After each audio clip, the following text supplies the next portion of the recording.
Les politiques sont-ils des bêtes de scène ?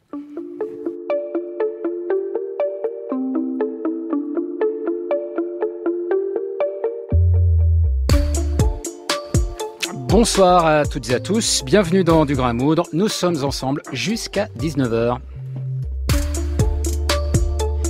Dans la compétition que se livrent les chaînes de télévision cette année présidentielle, M6 a déjà remporté la première manche. L'émission Ambition Intime, mise à l'antenne il y a un mois, est non seulement un succès d'audience, mais en plus, c'est le programme dont tout le monde parle.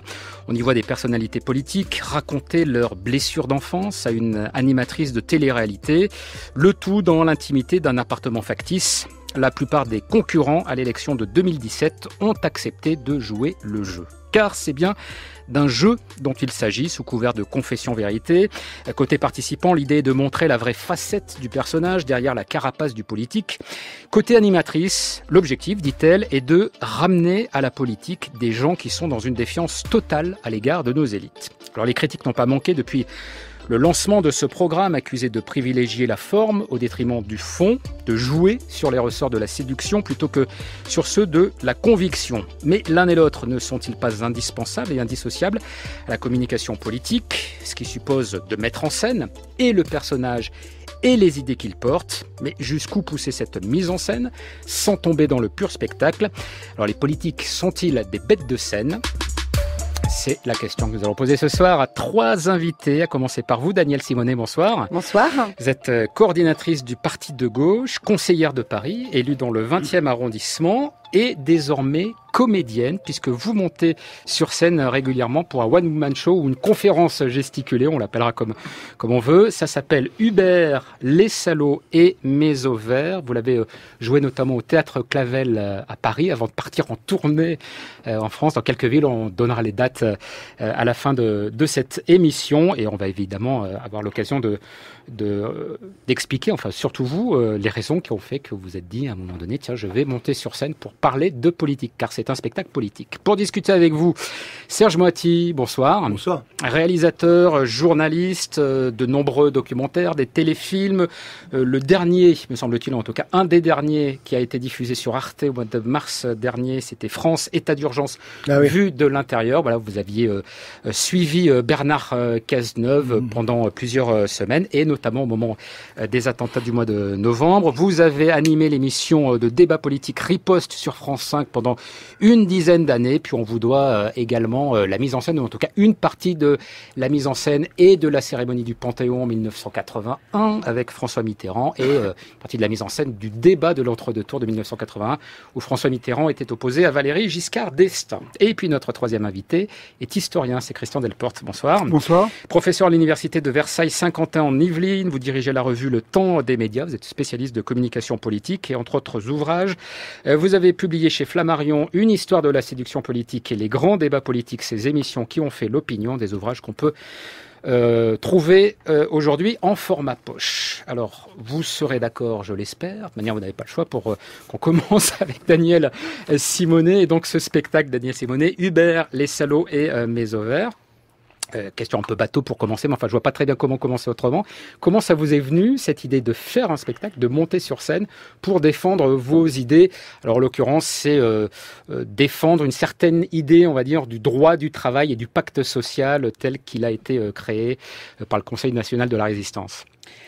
C'est vrai qu'en soutenant la lutte des taxis, j'ai été amenée à découvrir, à vraiment prendre conscience de toute l'ubérisation de la société qui vise à imposer un modèle du travailleur sans droit, une optimisation fiscale, et en même temps qui peut conduire à casser un acquis du Conseil national de la résistance, la sécurité sociale, la protection sociale, c'est extrêmement grave. J'avais envie de la raconter, cette histoire, parce que je suis vraiment intimement convaincue que c'est par l'humain, par l'émotion, qu'on peut éveiller les consciences.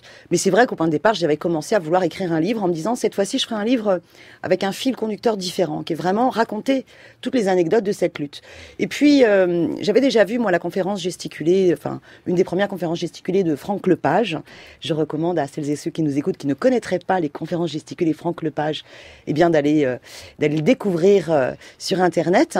Et c'est Il se trouve qu'une camarade du parti de gauche avait déjà participé à ces formations, avait déjà fait une conférence gesticulée, Tiffaine Ducharne, et m'a embarqué de force dans un stage pour, à mon tour, faire une conférence gesticulée. Ça s'est fait très rapidement pendant l'été. Et j'ai joué cette première conférence gesticulée devant mes camarades du parti de gauche à notre remue-ménage estival. Et j'ai pu finalement ressentir à quel point moi-même ça m'avait émancipée de passer par cet exercice où finalement vous construisez votre spectacle sur scène, vous vous mettez à nu, vous vous mettez en danger, vous parlez y compris de vous, parce que j'ai tout un fil féministe où à coup d'anecdotes je montre que c'est loin d'être simple d'être une femme en politique, y compris en France, et y compris à notre époque. Vous parlez de votre enfance. Exactement, aussi. Je parle aussi un peu de mon enfance, et finalement, en cassant complètement les codes, moi-même je m'émancipe et je vois à quel point ma volonté de convaincre est d'autant plus forte. Et là, on m'a dit, mais écoutez, Daniel, il faut que tu joues sur scène, quoi. Et tout s'est enchaîné. On m'a trouvé un théâtre. J'ai rencontré Papy, Alain Degois, qui est un metteur en scène extraordinaire, qui avait participé à l'aventure Déclic à Trappes et qui avait fait notamment l'émergence de Jamel Debbouze et bien d'autres. Alors, je prétends pas du tout, je prétends pas du tout être sur ce registre-là. Je me vois pas comme une artiste. Je suis une dirigeante politique qui essaye de casser ces codes-là et qui, par le théâtre, par l'humour, l'émotion, propose une soirée plaisante, mais qui fait réfléchir et qui essaye d'inviter à redonner du sens. En tout cas, je dois dire que c'est assez gonflé de la part les ovaires balèzes. d'une élue. Voilà, c'est ça le sens des ovaires. J'en avais ras-le-bol. Excusez-moi, je vais dire un gros mot à l'instant présent. Qu'on me dise à chaque fois, ah, Madame Simonet, elle a des grosses couilles. Et donc, qui était un bon compliment, mais qui montrait bien la domination patriarcale. Donc, j'ai un credo qui est celui de dire, non, j'ai des ovaires peut-être balèzes, mais voilà. Voilà, ça c'est un extrait du spectacle que vous avez en exclusivité. Serge Moati, parmi tous les politiques que vous avez, vous, côtoyés pendant votre carrière de réalisateur et de journaliste, est-ce qu'il y en a que vous auriez vu justement avoir ce courage de monter sur scène, ou bien est-ce que c'est une initiative qui vous paraît relativement inédite, disons, au moins dans le personnel politique français? C'est totalement inédit. Vraiment, c'est la première fois que j'entends raconter ça. Et ça me plaît bien. Ou alors, pardon, ils ont des scènes imaginaires. Ils inventent des scènes devant eux qui n'existent pas. Et je pense que la caméra, parfois, leur sert de scène. En tout cas, moi, ce que j'ai fait avec Mitterrand, par exemple, il y a très longtemps, puisqu'il détestait la caméra. Bon, il fallait l'apprivoiser, cette caméra. Il fallait dire, mais non, ça fait pas si peur que ça. Il appelait ça cet œil noir qui me regarde. Comme ça, calme. Cet œil noir, il y a peut-être des jeunes femmes derrière, on sait jamais. Enfin, on peut peut-être les séduire, on sait pas. Donc il faut leur inventer un espace imaginaire de comédie, mais monter sur scène comme l'a fait Daniel. Non, ça c'est la première fois que j'entends ça. Je trouve ça pas tant. Christian Delporte, c'est inédit, vous qui êtes un historien de la communication politique, au moins en France, parce que on sait que dans d'autres pays, alors on pense notamment aux États-Unis, où il y a des acteurs qui sont devenus soit des présidents, Ronald Reagan, soit des personnalités politiques importantes comme Arnold Schwarzenegger. Mais en France, à ce moment-là, précisément, ils ne jouent plus. Ils sont passés de l'autre côté. Ils sont passés du côté du politique. Nous, en France, franchement, je ne vois pas d'équivalent. Non. Pas d'équivalent. Vous êtes inspiré de qui ou de quel comédien, alors peut-être justement Daniel Simonet pour franchir ce pas? Je pense pas que je me sois inspirée de qui que ce soit, ou alors si, certainement de Franck Lepage, puisque j'ai suivi cette formation. Donc, mais en fait, je me suis rendu compte, moi, quand j'étais petite, j'étais passionnée de politique. Je participais à des débats au collège, mais par contre, devant mon poste de télévision, les débats politiques, bien souvent, m'insupportaient. Par contre, j'adorais écouter Guy Bedos. De toute façon, j'avais pas le choix. Interdiction de parler pendant le repas à table s'il y avait Guy Bedos à la télé. Et je me dis, mais si c'est par l'humour qu'à un moment donné aussi ma conscience politique s'est forgée, par l'humour ou par aussi des musiques, par du Renaud, par du Léo Ferré, par d'autres, pourquoi est-ce que moi, maintenant que je suis politique, je devrais avoir la même novlangue, langue de bois de tout le monde? Alors c'est pas moi. Finalement, je monte sur scène, mais quelque part, je joue sans jouer. Voilà, des fois, bien sûr, je force le trait pour y mettre de l'humour, mais pour aussi transmettre toute l'émotion qu'à un moment donné, cette colère et cette volonté oui, de changer le cours de l'histoire et d'inviter celles et ceux qui viennent à prendre conscience qu'on peut ensemble changer le cours de l'histoire. Je pense qu'il faut ça a plus de poids quand on le fait en assumant justement de casser tous les codes. Alors je le fais au théâtre, je le fais aussi dans d'autres avec d'autres outils. Serge Moati. Vous savez, je crois qu'on fait tout à l'envers là, parce que les comédiens ne jouent pas. C'est ça qu'il faut essayer de comprendre. Les comédiens ne jouent pas. On les met dans une situation où ils transfèrent ce qu'ils ont à dire en forme de jeu. Mais ils ne jouent pas, un comédien. Quand vous dirigez un comédien, là je viens de finir un film avec des comédiens, il est évident que je leur dis pas psychologiquement tu penses que, donc c'est pour ça que tu dis ça, et puis tu te mets dans la peau de... C'est pas vrai, c'est quelqu'un qui entre dans leur peau. C'est très différent, il n'y a pas de personnage. Et je pense que c'est une très fausse approche que de dire que les comédiens jouent. Alors justement, vous avez réalisé je sais pas si je suis clair. Oui, c'est très clair, non, Serge Moati. Vous avez réalisé des fictions, justement, qui racontaient des itinéraires politiques, notamment Mitterrand pendant les années à Vichy, De Gaulle et l'Algérie. Des docu-fictions où à chaque fois vous avez fait appel justement à de vrais comédiens, dirais-je. Est-ce que ça vous a traversé l'esprit de dire, tiens, pourquoi je ne demanderais pas à des politiques de jouer des rôles de politique, finalement? Parce on peut se dire que c'est peut-être ceux qui sauraient le mieux ils le font faire. sur scène tout le temps. Pendant les meetings, ils le font tout le temps. Il n'y a pas besoin. C'est ce que je voulais dire tout à l'heure, quand ils inventent la scène, ils la jouent la scène, ils l'inventent, ils la recréent devant eux. C'est comme si elle était là. Donc ils n'ont pas besoin d'une vraie scène comme Daniel. Vous voyez ce que je veux dire? Ils sont en train de jouer. Ils le savent en plus. Christian Delporte, vous êtes d'accord avec ça? Oui, à la réserve près quand même que il y a le décor, il y a le décorum. Il y a la mise en scène de la scène. On le voit très bien dans les meetings. Les meetings autrefois étaient faits pour ceux qui venaient voir l'homme politique. Aujourd'hui, le meeting est fait pour la télévision. Y compris, on fournit aux télévisions des produits clés en main, avec des images impeccables, une lumière impeccable, des plans très très différents. Oui, mais la façon qu'ils ont de regarder des gens dans la salle, toujours. Regardez qui ils regardent. Ils regardent un public et des spectateurs. Et ça, c'est très, très important. Ils séduisent quelqu'un dans la salle. Toujours. Oui, bien sûr. Moi, j'adore les filmer en train de regarder qui ils regardent. Et ça, c'est très étonnant parce que c'est toujours la même chose que les acteurs quand ils jouent sur scène au théâtre. Toujours. Christian Delporte? Oui, non, mais je suis tout à fait d'accord avec ça. Ce qu'il faut bien expliquer quand même, c'est que est-ce que les politiques sont des bêtes de scène?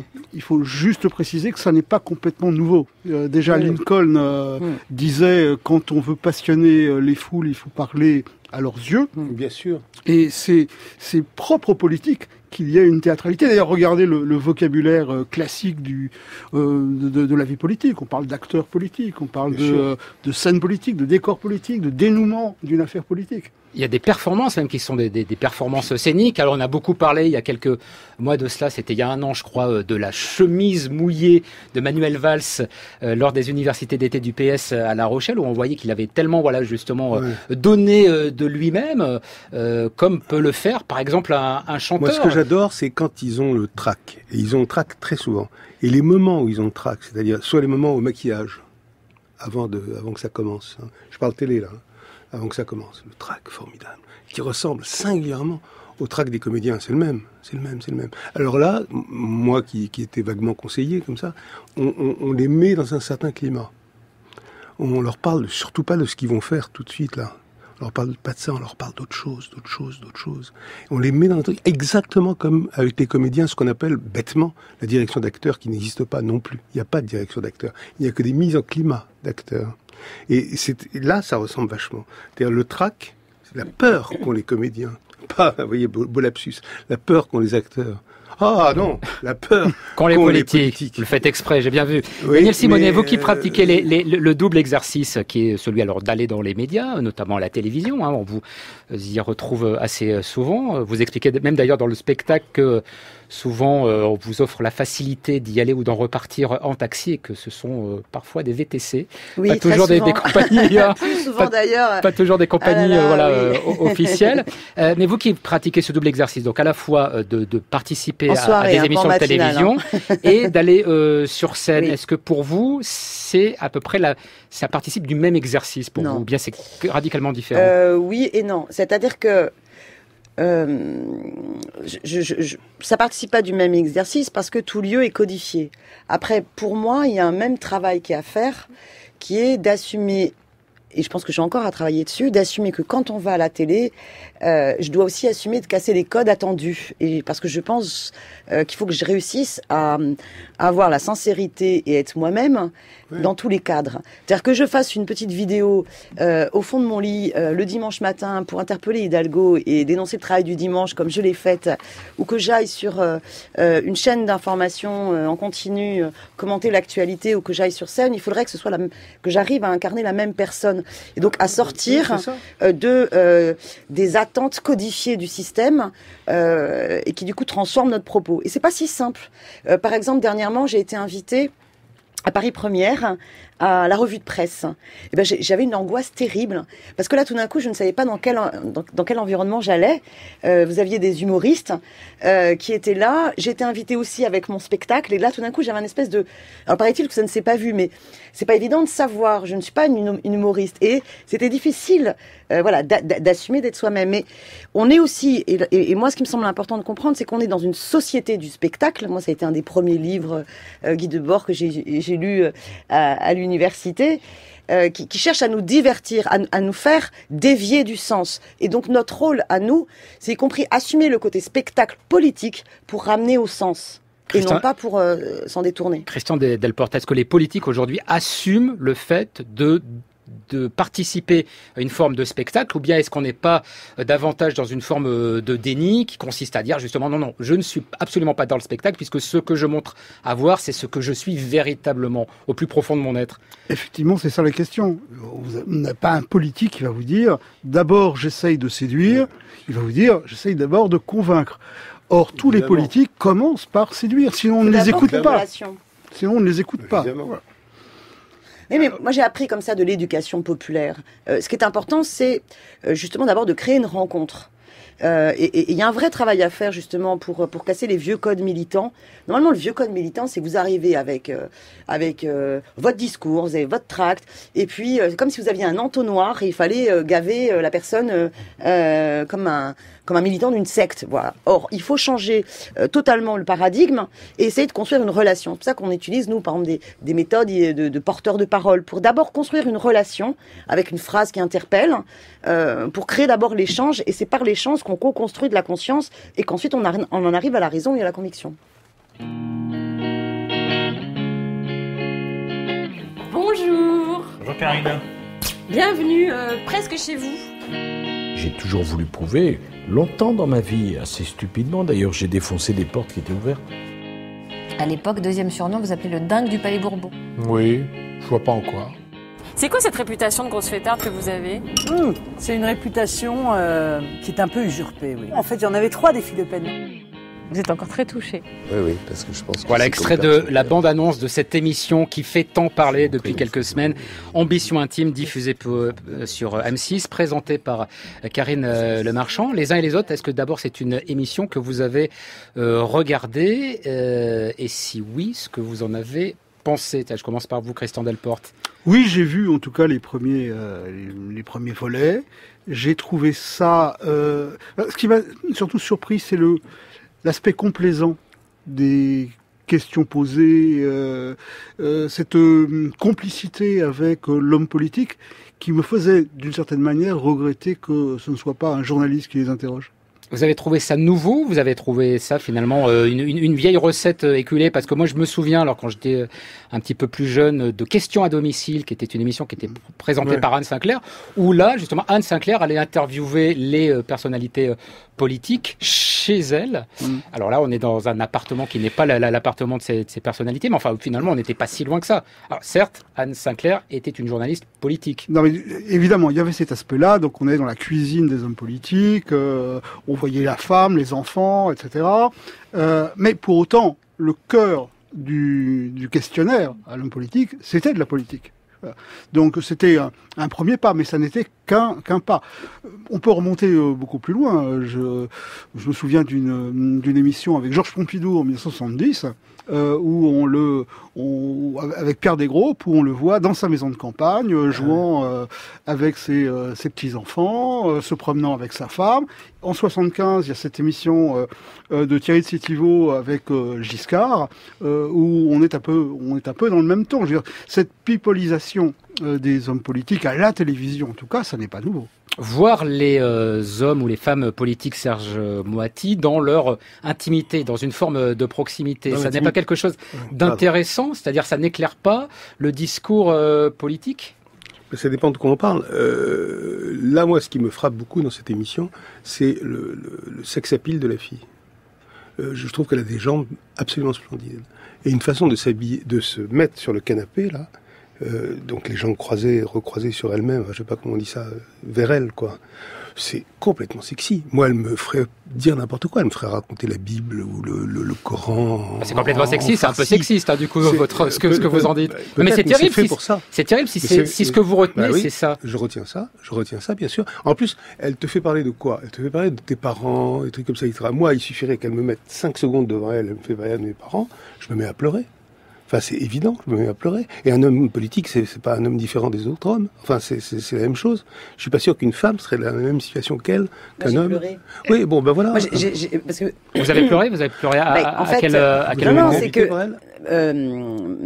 donc l'équipe de Karine Le Marchand, on a été quelques-uns à être du coup conviés et à être filmés, même s'il n'en ressort qu'une petite phrase à un moment donné. Pour la participation de Jean-Luc Mélenchon. Pour la participation de Jean-Luc Mélenchon. Faut préciser quand même. L'entretien a duré, je sais pas, moi j'ai eu l'impression que ça a duré 2 heures, mais j'en ai aucune idée. L'entretien a commencé sans que je prenne conscience que l'entretien avait commencé. Ouais. On ne voyait pas la caméra.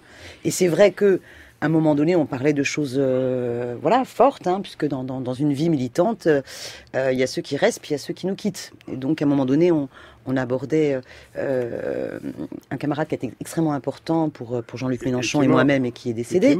Et j'en ai pleuré. Donc, la relation qui est mise en place est une relation de complicité extrêmement forte, qui fait que les personnes vont dévoiler ce qu'elles sont.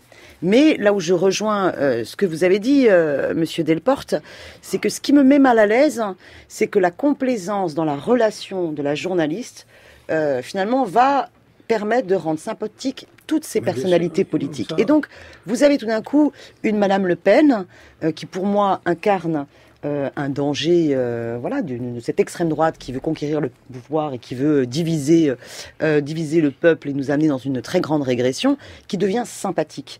Or, je pense que tout travail de journaliste n'existe pas sans intention. Mais ça n'a jamais été votre intention, par exemple à vous, Serge Moati, de rendre sympathique certains hommes ou certaines femmes politiques, soit pas de les rendre sympathiques, c'est s'ils sont sympathiques. Je ne vais pas cacher le fait qu'ils sont sympathiques. Par exemple, vous aviez expliqué dans un précédent ouvrage que Jean-Marie Le Pen est quelqu'un de sympathique. Oui. Est-ce que vous auriez imaginé justement Jean-Marie Le Pen dans cette émission Ambition Non, je ne sais pas, je ne vous vois pas là. Je ne vois que que votre buste. Ouais. Non, mais en tout cas, voilà, ce personnage-là, puisque vous le considérez comme sympathique, j'ai toujours dit que je combattais ses idées. Ouais. Mais dans la vie, c'est un homme sympathique. Et alors, quoi, le diable, ça n'existe pas, le diable. Il n'y a pas le diable en politique. Il y a des gens qu'il faut combattre. Ça n'a pas de rapport. Il y a eu une sorte de camarilla absurde qui a fait qu'on a fait que faire monter les Le Pen comme ça. Genre, ce sont des diables, il ne faut pas parler avec eux, il ne faut pas les voir, il ne faut pas les parler. Ça n'a fait que les faire monter. C'est absurde. Donc oui, moi je reconnais que je trouve Le Pen sympathique dans la vie. Ça veut dire que avec lui, vous déjeunez avec lui par exemple, vous vous marrez, contrairement à plein d'hommes politiques à qui on se marre pas du tout. Alors justement, Christian Delporte, est-ce que ça n'oblige pas à faire vraiment la distinction entre des émissions qui sont véritablement des émissions où il y a des idées politiques qui sont abordées et une émission comme celle-là, qui est une émission people, mais comme on peut trouver des choses finalement dans la presse écrite, sauf que là, c'est peut-être ce qui change, c'est que c'est à la télévision, c'est exclusivement... Ce qui change surtout, c'est que c'est pas le même public. Donc si les hommes politiques font ce genre d'émission pour essayer de se rendre sympathique, c'est pour toucher un public. C'est pour ça également qu'ils font des émissions d'infotainment. C'est pour toucher un public qui, lui, ne regarde pas régulièrement les émissions politiques ou qui ne sont pas déjà convaincus. Donc on va les chercher dans les niches. Et ça, c'est une forme de niche. Le problème, c'est que les hommes politiques veulent absolument se rendre sympathiques. On sait qu'il y a deux éléments qui jouent dans la détermination du vote. La compétence et la sympathie qu'on peut éprouver pour l'homme politique. Et les Français, considérant qu'ils ne sont pas compétents, qu'est-ce qu'il reste ? Il reste la relation à la personnalité. Est-il ou non sympathique ? C'est ça la pipolisation. Mais ça, c'est pas très nouveau. Je sais plus si c'est dans votre ouvrage un de vos ouvrages que j'ai trouvé pas affirmé que c'était nouveau. Non, bien sûr. Mais Quintus Cicéron, frère de Cicéron, consul de Rome, qui est considéré peut-être comme le premier à avoir élaboré un manuel pour les campagnes électorales et qui donne notamment ce conseil à son frère qui fait campagne justement pour devenir consul. Mets-toi bien dans l'esprit qu'il va te falloir faire semblant d'accomplir avec naturel des choses qui ne sont pas dans ta nature. Déjà, c'est ce souci de la proximité et du naturel, même si c'est un naturel factice. Voilà, ça fait partie de la communication politique. Qui passe par la flatterie. La différence, c'est que à l'époque romaine, on parlait à une personne, à 10 personnes, à 100 personnes. Là, on parle à des millions de personnes. Ouais, la télévision était balbutiante du temps de Cicéron. Un peu, quand même. C'était un petit peu moins développé. Daniel Simonet. Non, mais je pense qu'on arrive par ailleurs dans une autre période où c'est plus tant la télévision et ça va être aussi les vidéos sur les réseaux sociaux aussi. Donc, il va falloir que les femmes et les hommes politiques aussi assument que ça ne passe pas que par là. Je pense que de toute façon, si on n'est pas sincère, au bout d'un moment, ça se voit. Ça se voit. Si on a, il suffit pas d'apparaître pour sympathique. Les gens finissent par savoir quel est votre rapport aux autres. Et là, et l'articulation qu'il y a entre le combat que vous menez et le projet que vous portez et comment vous l'incarnez. Ce qui me semble important, c'est de se dire que pour convaincre, il faut aussi redonner du sentiment pas simplement du sentiment, mais redonner de la compétence dans l'ensemble des citoyens, dans la compréhension de ce qu'on a à leur proposer. Et je pense que là-dessus, justement, casser, je sais que vous avez beaucoup travaillé, puisque vous avez fait une histoire de la langue de bois, je pense que c'est important, tout ce qui est la novlangue, elle sert aussi à un moment donné à affadir, mais aussi à rendre un projet politique totalement technocrate sur lequel le citoyen n'a pas de prise.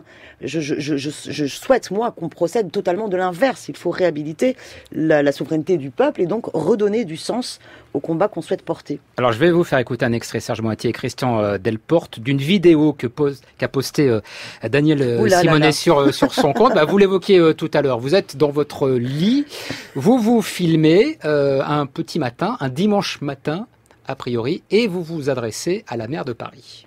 Vidéo spéciale pour Madame Anne Hidalgo, maire de Paris. Alors bonjour Anne, je ne sais pas ce que vous avez faire le dimanche matin, mais moi, j'adore faire la grasse matinée. Et il y a plein de femmes qui ne peuvent pas faire la grasse matinée parce qu'elles sont obligées de travailler d'ores et déjà. Je pense notamment, par exemple, aux infirmières, aux boulangères, à toutes celles qui travaillent sur les marchés, je pense aux policières et plein d'autres. Alors, qu'est-ce que vous êtes en train de nous la faire là ? Vous nous la jouez à l'envers. L'an dernier, vous étiez opposé à la loi Macron et là aujourd'hui, vous voulez nous imposer l'ouverture de tous les commerces 12 dimanches par an. Le dimanche, eh bien, on doit pouvoir faire la grasse mat, se reposer et puis se retrouver en famille, entre amis, aller se balader dehors, et pourquoi pas aller voir une exposition, aller au théâtre, voilà, la culture le dimanche, mais pas le consumérisme. Vous en pensez quoi, Christian Delporte ? Il faudrait voir l'image, mais on peut imaginer. Évidemment, derrière l'humour, il y a un message politique fort. Et l'humour, c'est un bon support également pour séduire et ensuite convaincre, qui est pratiqué par les hommes politiques depuis très longtemps, y compris par ceux qui paraissaient le plus austères, comme le général de Gaulle. Serge Moati, finalement, les politiques ont plus besoin de gens comme vous qui les aident à se mettre en scène. Je crois qu'ils ont vraiment besoin, si j'écoute bien cet extrait. Pourquoi ? Dites-nous. Quel conseil vous lui auriez donné ? Alors, il faut voir aussi à l'image. Parce qu'on parle pas comme ça quand on est au lit et que c'est la grasse mat le dimanche. Tout bêtement, enfin, je veux dire, non, mais elle le sait.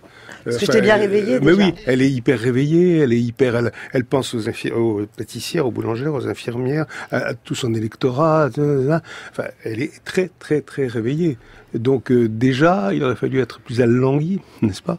Et peut-être se mettre dans la situation où qu'est-ce que je fais, qu'est-ce que je dois dire, qu'est-ce que je dois faire, etc. Là, elle sait tout ce qu'elle doit dire et faire.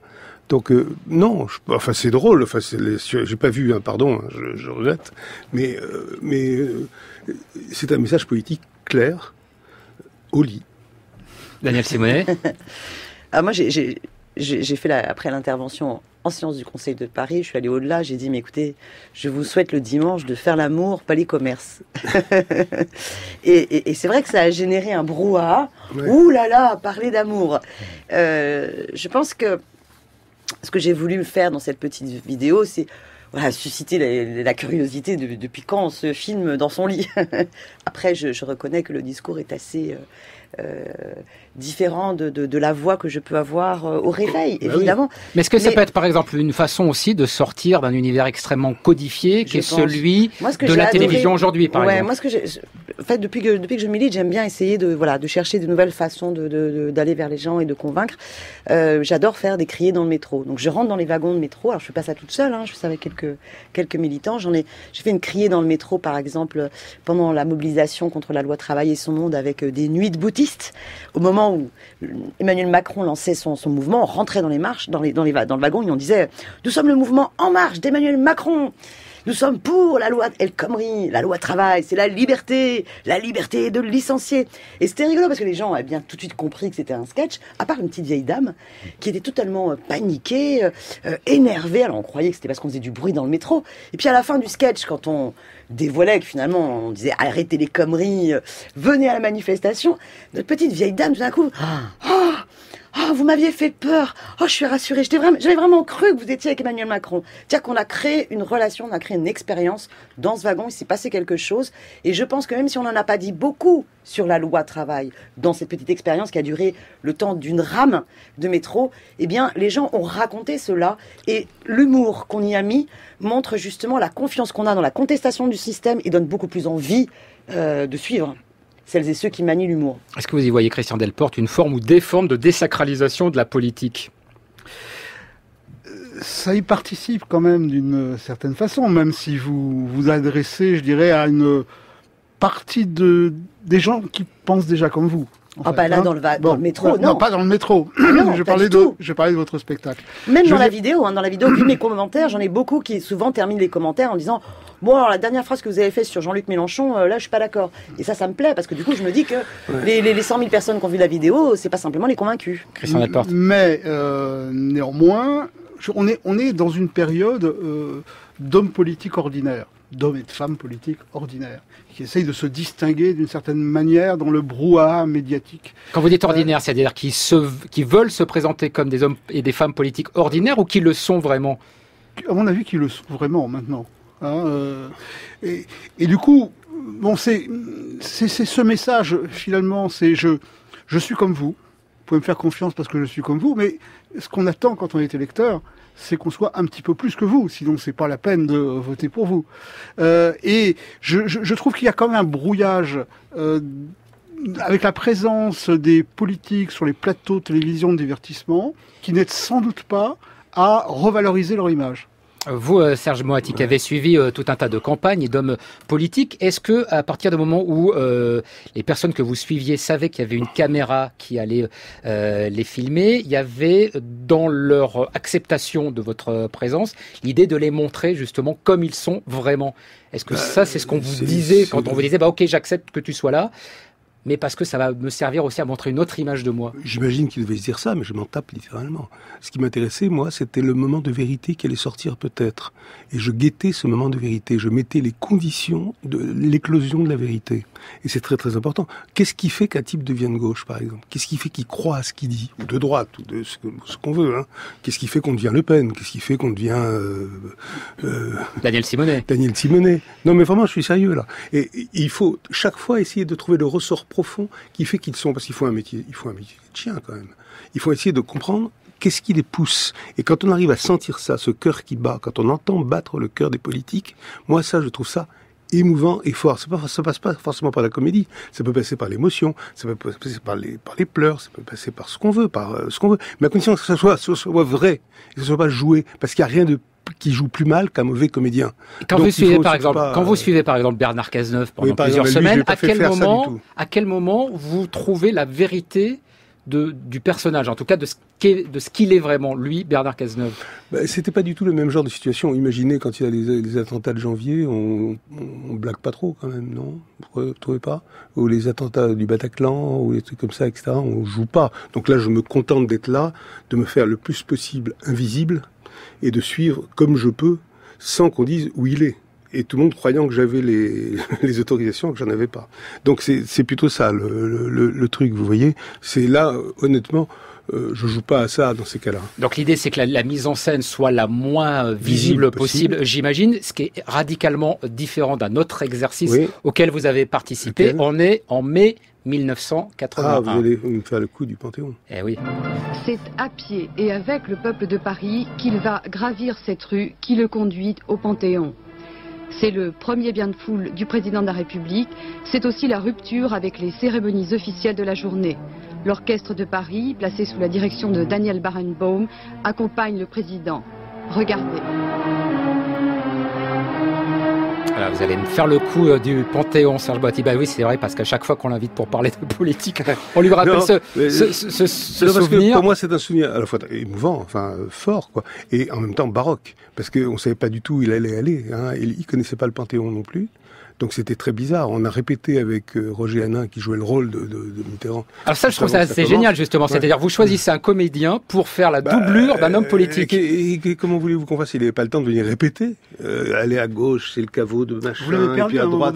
Et je l'ai perdu totalement. Puis Mitterrand, ravi déjà à l'affection des siens, un peuple de gauche éploré qui venait pour une fois de voter pour un président de gauche, paf, perdu. Ça a duré 10 secondes, une éternité. Je ne sais plus où il était. Je demande à tous les opérateurs où il est. Ils me font signe qu'ils le voient pas, ils le voient pas. Moi, on a cru un coup d'état fasciste. Affreux. C'était un vrai cauchemar. Enfin, non, vous vous rendez compte? Et j'avais peur qu'ils reviennent, ou alors, avec un œil au beurre noir, il serait tombé contre un mur, je sais pas quoi, etc. Et puis finalement, il est revenu et on le voit rentrer dans le Panthéon. Et la gauche a soupiré, et de fer me prenait par le cou, et me disait, il était derrière moi en régie, c'était un cauchemar. Nommé ministre de l'Intérieur, il me disait, retrouve-le. Et moi, j'ai dit, j'y avais pensé, dis donc. Ouais, je le cherche. Ça tombe bien. Vous voyez, je me voyais promis un avenir dans un goulag social-démocrate. Et finalement, vous êtes toujours là, vous voyez. Ce genre de mise en scène, Christian Delporte, est-ce que ça vous paraît quelque chose d'assez daté, en tout cas qu'on ne pourrait pas refaire aujourd'hui? Imaginons 2017, je ne sais pas qui sera élu président ou présidente de la République, mais il va falloir faire quelque chose d'un peu plus à la Justin Trudeau, c'est-à-dire montrer qu'on arrive sur les lieux de pouvoir à pied avec sa famille, en serrant des mains tout le long de... Oui, sans doute. Je dirais que les temps ont changé. Et puis ça dépend beaucoup, finalement, de qui on va élire. Je veux dire, est-ce qu'il aura été porté par une adhésion populaire, comme l'a été Mitterrand en 80, et là c'était possible, ou pas? Et à ce moment-là, si c'est le ou pas, on la jouera sans doute beaucoup plus modeste. Sobre. Sobre? Enfin, je crois. Je sais pas. Oui, mais je veux dire, il ne faut pas non plus dénigrer la mise en scène de notre histoire collective. C'est important quand un peuple joue un rôle important et construit son destin. Moi, je reste très marquée, et je sais que beaucoup d'hommes et de femmes autour de moi sont marqués par la grande marche du 18 mars 2012 pendant la campagne présidentielle, où on était je ne sais combien à prendre la Bastille. C'est quelque chose qui nous a tous marqués, qui nous a tous du coup transformés et qui nous a tous donné confiance en nous-mêmes sur la capacité qu'on pourrait véritablement écrire une page de l'histoire. Alors on l'a pas totalement écrite à cette étape-là, on espère l'écrire en 2017, mais c'est important. Donc c'était important aussi comment tous ces manifestants ont construit une belle image, une belle manifestation qui fait qu'ils se représentent aussi comment ils sont un peuple qui se fédère. Donc je pense que les rituels qui peuvent être différents à des moments d'histoire, c'est aussi des moments à travers lesquels on se construit. Moi, je respecte cela. Et c'est pas parce que ça a déjà eu lieu, ça s'est déjà fait, qu'il faudrait balayer tout ça, mépriser tout cela. Je pense que, enfin, moi, je suis très attachée. Les cérémonies du 8 mai 45, les cérémonies devant le mur des fédérés pour célébrer la Commune de Paris, sont des choses qui sont importantes où on se réapproprie notre histoire. Je ne pense pas qu'il faille balayer cela. Et pourtant, ça fait partie d'une théâtralisation.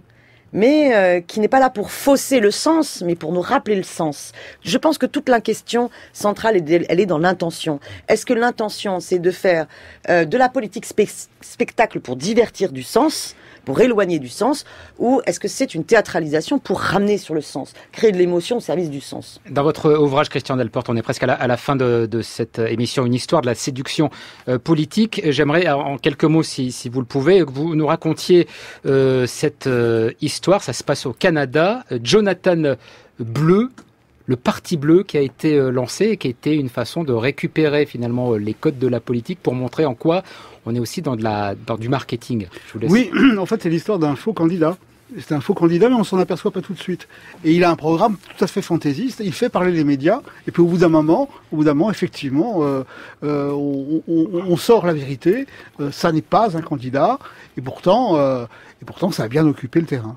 Et vous dites finalement, c'était aussi une façon de quoi, de montrer presque les déviances ou en tout cas les dérives démocratiques. C'était effectivement pour caricaturer les formes de communication modernes de l'époque, et c'était pour caricaturer également la course à la démagogie politique. Voilà, la caricature, c'est pas du tout ce qu'on peut retrouver. Oui, Serge Moati, vous vouliez me dire quelque chose? Non. Ah bah je crois que vous voulez non, si, ça n'a aucun rapport.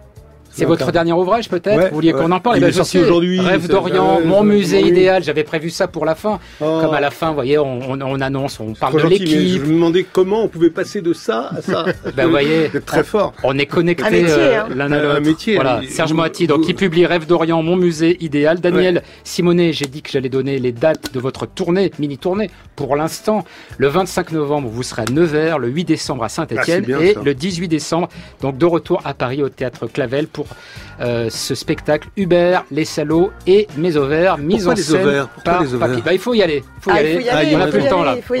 Mais c'est un spectacle. Parce que les femmes insoumises ont des ovaires, mais alors. Spectacle féministe. Notamment. Un grand merci à toute l'équipe du Grain, Céline Leclerc, Fanny Richet, Cyril Baer, Sarah Maquet, Isolt Sicard, émission réalisée par Jean-Christophe Francis avec à la prise de son Pascal Baudin. Demain, nous allons nous intéresser aux sondages, à ceux qui les font et à ceux qui les interprètent.